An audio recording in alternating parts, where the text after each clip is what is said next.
Good morning friends, I hope आप सब अच्छे होंगे। आपका स्वागत है आपके अपने YouTube channel current affairs for exam में। चलिए आज दिनांक 17/1/2024 की प्रश्नावली शुरू करते हैं। निम्नलिखित में से कौन 150 T20I इंटरनेशनल खेलने वाला पहला पुरुष खिलाड़ी बन गया है? विराट कोहली, रोहित शर्मा, बेन स्टोक्स या स्टीव स्मिथ? सही जवाब है रोहित शर्मा। हाल ही में होलकर क्रिकेट स्टेडियम में अफगानिस्तान के खिलाफ दूसरे मैच के दौरान रोहित शर्मा पहले व्यक्ति बने हैं जिन्होंने अपने 150 T20 इंटरनेशनल मैच खेले हैं। उन्होंने 100 T20 इंटरनेशनल मैच में जीत दर्ज करने वाले वो पहले खिलाड़ी भी बन गए हैं। चलिए अगले प्रश्न पर आते हैं। दिल्ली के उपराज्यपाल ने 2 दिवसीय वैश्विक पतंग उत्सव का उद्घाटन कहाँ किया? वसंत विहार, नरेला, बानसेरा, चाणक्यपुरी? सही जवाब है बानसेरा। हाल ही में दिल्ली के उपराज्यपाल श्री वीके सक्सेना जी ने बानसेरा के 2 दिवसीय वैश्विक पतंग उत्सव का उद्घाटन किया। चलिए अगले प्रश्न पर आते हैं। प्रत्येक वर्ष राष्ट्रीय युवा दिवस कब मनाया जाता है? When is national youth day celebrated every year? 12 जनवरी, 13 जनवरी, 14 जनवरी या 15 जनवरी? सही जवाब है 12 जनवरी। भारत में हर साल 12 जनवरी को स्वामी विवेकानंद जी की जयंती पर राष्ट्रीय युवा दिवस मनाया जाता है। स्वामी विवेकानंद जी का जन्म 12 जनवरी 1863 में कोलकाता में हुआ था। भारत सरकार ने सन 1984 में स्वामी विवेकानंद के जन्मदिन के सम्मान में 12 जनवरी को राष्ट्रीय युवा दिवस घोषित किया था। इस साल का राष्ट्रीय युवा दिवस का 2024 का थीम है विकसित युवा विकसित भारत। चलिए प्रश्न पर आते हैं। हाल ही में किस राज्य सरकार ने बेरोजगार युवाओं के लिए युवा निधि योजना शुरू की है? उत्तर प्रदेश, कर्नाटक, राजस्थान, केरला? सही जवाब है कर्नाटक। हाल ही में कर्नाटक सरकार ने बेरोजगार युवाओं के लिए युवा निधि योजना शुरू की है। इसे कर्नाटक के मुख्यमंत्री श्री सिद्धरामैया जी ने शुरू किया है।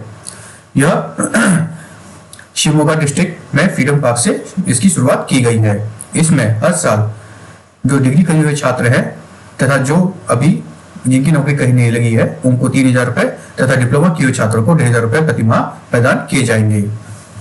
चलिए अगले प्रश्न पर आते हैं। निम्नलिखित में से किस शहर में 25 टन बोलाट पुल भीष्म को लॉन्च किया गया है? कोलकाता, विशाखापट्टनम, कोचीन, मुंबई? सही जवाब है कोलकाता। हाल ही में कोलकाता से 25 टन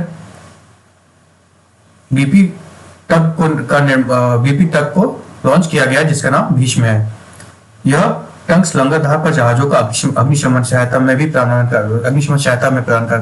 प्रदान करता है तथा यह खोज एवं बचाव कार्य में भी इसकी बहुत अहम भूमिका रहती है। चलिए अगले प्रश्न पर आते हैं। भारत मालदीव उच्च स्तरीय कोर ग्रुप की बैठक हाल ही में कहां संपन्न हुई? दिल्ली, मुंबई, माले या उपरोक्त में से कोई भी नहीं? सही जवाब है माले। हाल ही में भारत मालदीव उच्च स्तरीय कोर ग्रुप की बैठक 14 जनवरी को माले में संपन्न हुई है। चलिए अगले प्रश्न पर आते हैं। नमो मतदाता पंजीकरण पोर्टल किसने लॉन्च किया? श्री नरेंद्र मोदी जी ने, श्री जेपी नड्डा जी ने, श्री अमित शाह जी ने या श्री अनुराग ठाकुर जी ने? सही जवाब है श्री जेपी नड्डा जी ने।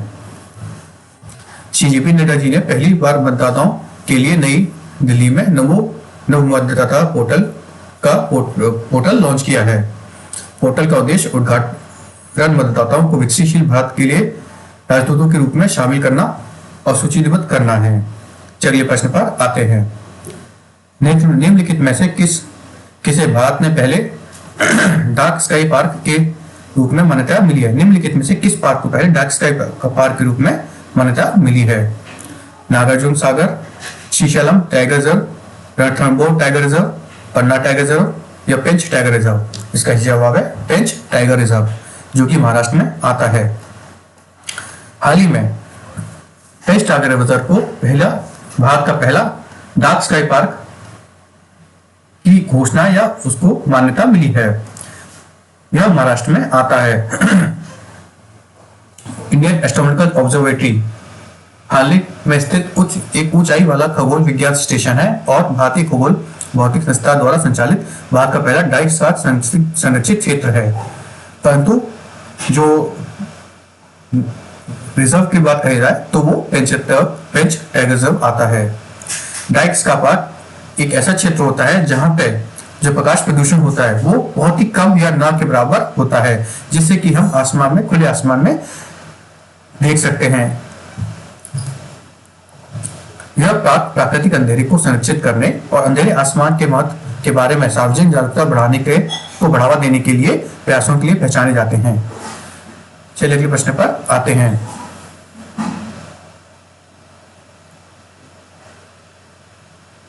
निम्नलिखित में से किसने एशियाई शूटिंग चैंपियनशिप जकार्ता में पुरुषों की 25 मीटर स्टैंडर्ड पिस्तौल स्पर्धा में स्वर्ण पदक जीता है? सरबोजोत सिंह, मनु भाकर, अनीश भनवाल, योगेश सिंह। सही जवाब है योगेश सिंह। योगेश सिंह ने एशियाई शूटिंग चैंपियनशिप में पुरुषों की 25 मीटर स्टैंडर्ड पिस्तौल स्पर्धा में स्वर्ण पदक जीता है। चलिए प्रश्न पर आते हैं। हाल ही में निम्नलिखित में से किस जानवर को वित्तीय वर्ष 2022-23 के लिए IUCN रेड लिस्ट से हटा दिया गया है? Himalayan wolf, Borneo baby cat, European bison या अफ्रीकन एलिफेंट? सही जवाब है हिमालयन वुल्फ। हाल ही में हिमालयन वुल्फ को IUCN की रेड लिस्ट से हटाकर वल्नरेबल वाली लिस्ट में डाल दिया गया है। हिमालयन वुल्फ का निवास स्थान चीन के तिब्बती पठार प्लेट्यू की जिसे हम कहते हैं तब भारत के उत्तर क्षेत्र में पाया जाता है। उत्तरी भारत में केंद्र शासित प्रदेश लद्दाख, उत्तर पूर्वी हिमाचल प्रदेश के लाहौल और स्पीति क्षेत्र में होता है।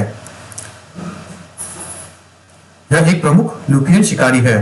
इसे तिब्बती भेड़िए भी कहा जाता है, जो 4000 मीटर की ऊंचाई पर रहते हैं। आनुवंशिक रूप से ये भूरे भेड़िए से भिन्न होते हैं। इसकी फर और पंजे, जीभ, सिर और अन्य हिस्सों सहित शरीर के हिस्से व्यापार के लिए इसका अवैध रूप से शिकार किया जाता था। फ्रेंड्स, आज की क्लासेस यहीं समाप्त होती हैं। आपको हमारी क्लासेस कैसे लगी कमेंट करके बताइएगा तथा लाइक एवं सब्सक्राइब कीजिएगा। धन्यवाद।